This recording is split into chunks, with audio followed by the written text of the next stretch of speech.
In today's video, I'm going to teach you how to sync Trello with Google Sheets. By the end, you'll have a smooth connection between your Trello board and a Google Sheet using a two-way sync, so updates flow both directions without manual copying. Start by opening your browser and heading to Google. In the search bar, type Trello and open the official Trello website.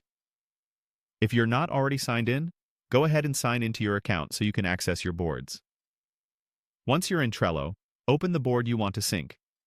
It's best to pick a board where you have the permission to manage integrations, since we'll be adding a power-up. If you're testing this for the first time, consider using a sample or sandbox board so you can experiment safely. At the top of the board, click the Power-Ups icon. This is Trello's integration hub, and it's where you can extend your board's functionality. In the Power-Ups window, choose Add Power-Ups to browse available options. Use the search bar and type Google Sheets.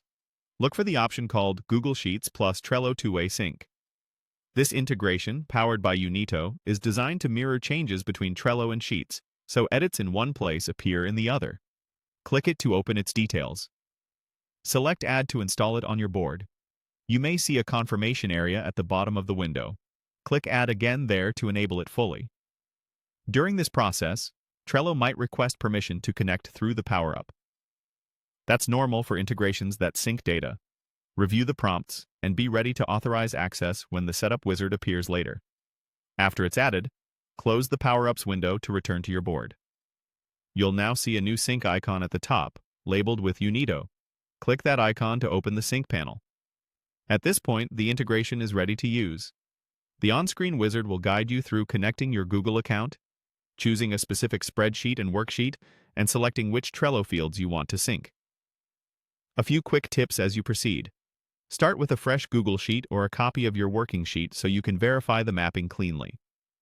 Keep your column headers clear and consistent with Trello fields like card name, description, labels, due date, and members. If your team needs control over which cards sync, use filters in the setup to limit the flow to certain lists or labels. That's it. Your Trello board is now equipped for a two-way sync with Google Sheets, ready for you to finalize the connection and keep your data always up to date.